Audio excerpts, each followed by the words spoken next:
We were in the main intersection of my quarter. Loud music blurred through the doors and windows of my Jeep. A couple of my friends and a few girls jumped to the beats and dancing, singing at the top of their voices. Voices that didn't even blend to the rhythm of the music that was playing. It was in the midst of this mayhem that I noticed her walk by. Immediately my inner drones kicked in. A couple of my friends made catcalls at her, but she just ignored every one of us. I fixed my gaze on her.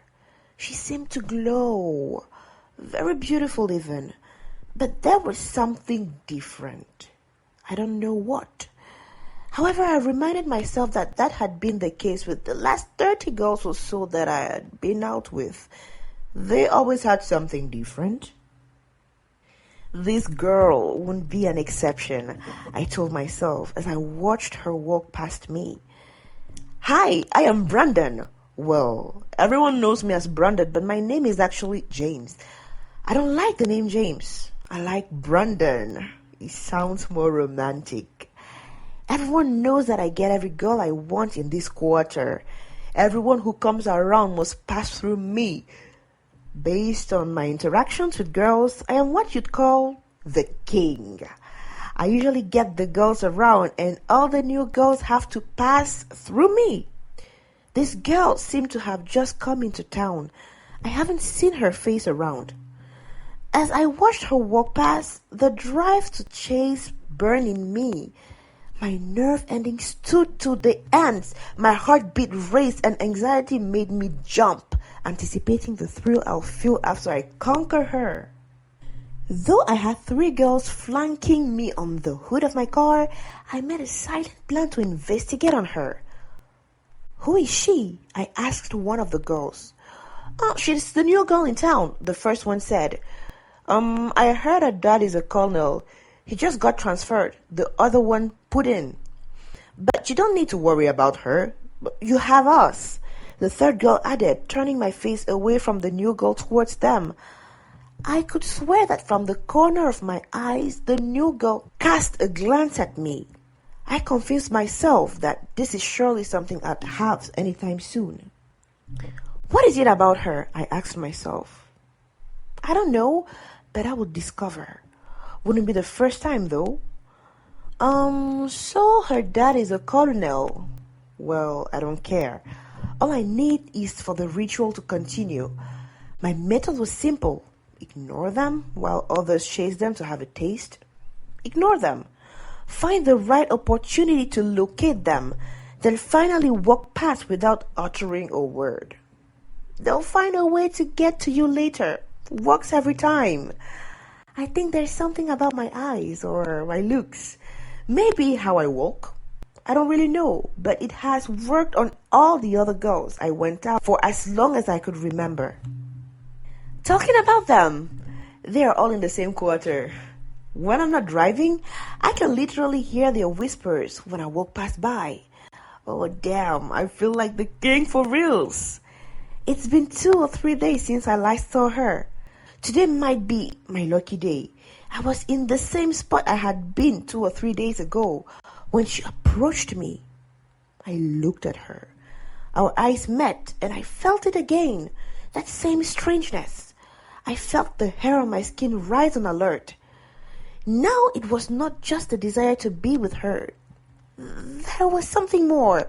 I couldn't quite put my finger on it, but I could feel it. Oh shit, I muttered. Time slowed and I froze. It was like she could see right into my soul. I think I passed out, but without passing out. I sat there and looked at her. Then I began to fly. Yes, I was flying in the atmosphere of my mind. It was like the earth stood still as she looked at me. 1 minute seemed like 10 minutes. Then I surprised myself when I said, "Hi." I don't know why I said hi. I broke my rule. I had spoken a word. I wasn't supposed to say a word. I was supposed to look at her in the eye and ignore her, but that wasn't what I did. I had said hi, and she immediately responded, "Hi, my name is Jenny," she said. "I'm James," I replied, surprising myself. I don't know why I said I am James. I was supposed to say I am Brandon. That's what I tell everyone. That wasn't the end of it. I said, I'm James. I'm glad to be talking with you. I can't even believe that's what I said, but I did. Then I began to ramble gibberish as I stood before her. I can't really remember what I was saying, but what she said was simple. Hey, have you given your life to Christ? Her voice was so soft. Oh, come on, I thought. She must be one of those Christians who go around asking people if they have given their life to Christ. I thoughtfully concluded, who is Christ even? Anyways, I didn't reply immediately. I was like, what do you mean? Turning my charm on. I knew what she meant, but I feigned ignorance. Have you made Christ your friend? She probed. Have you made Jesus Christ your friend? This got me laughing. I have lots of friends already, sweetheart. I am a popular guy. Tell you what, I could make you my friend. How about that? I said, but she wouldn't budge. You are lacking. You need to make Jesus Christ a friend. You need to have a sincere relationship with him. But no, I was not ready for that. Not even for her. So I wished her a nice day, got into my car, and drove off. I knew I had to restart the process. I needed a new game plan. My canvas of wooing and conquering girls had been shattered. It was no longer there. I just had to go and prepare a new plan, I thought. When I got home, I got a bottle of wine, sat down to drink, and switched on the TV. But I could not concentrate. My mind kept playing the whole scene with Jenny in my head. Everything she'd said about Christ had not been part of my plan. I didn't want to think about it because, come on, my parents are rich, I'm handsome, and I have everything I need, even girls. As for her, she would soon be added to my list of conquests. There was something about her kept pulling me towards her, and I vowed to spend any amount of money to get her. So, I wrote a new game plan. Everything was set and about to roll in motion. I made a plan to take her somewhere cozy, buy her something nice. I just need to make her feel special, you know. All girls love that, and fortunately, that was my forte. Days later, after cooking up the plan, I was driving by on a Sunday and I saw her. She radiated like an angel. With her looks and outfit, I felt my heart swell. That was so novel for me. Normally, I would not look twice at any girl who dressed up in a gown that covered almost her entire body. Call it a crush or whatever, but I thought she was very beautiful. Put that same dress on someone else and she would look awful. Plus, complimenting people like that is not in my vocabulary, in my dictionary. So I pulled up and offered her a ride. Hey, Jenny, how you doing? Hey, James, I'm fine. What about you? She replied. I'm good now that I see you. What's your direction? I'm heading to church. Why don't you hop in? I'll drive you off. What started as I dropping her off in church ended up in me raising my hands in worship. I didn't mean it though, but I had to put up the right show for when I asked her out on a date. After the service, I asked her to lunch and she accepted. I had everything planned out. I took her to one of my most exotic joints. Nothing loud, just cool music, a breezy atmosphere, beautiful decorations, a nice view, and really good food. I was the perfect gentleman. I shifted a chair for her to sit before heading to mine. While we waited for our order to arrive, we got to talking. That was when I told her about my rich background. More like bragged. So my dad is a petroleum engineer and mom owns a law firm. Really? She remarked, not too excited about the reveal.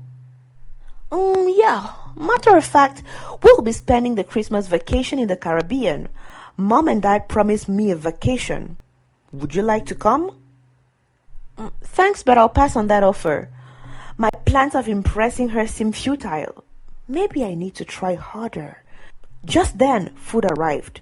Bon appetit, the waiter said, then left. We ate in silence. I watched her put food in her mouth and chew with so much grace. She sat like a queen. That was strange, and I found myself comparing her with the previous girls. None had class like she did.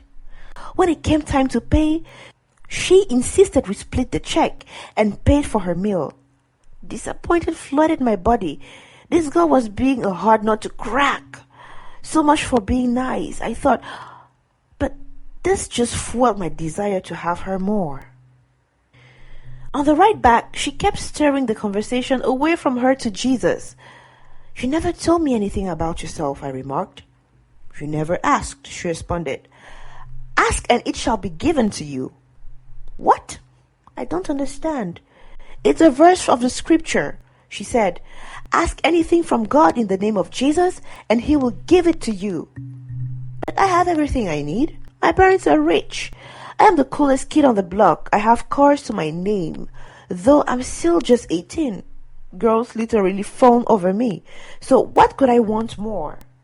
She looked at me intensely, and I couldn't fathom the emotion in her eyes.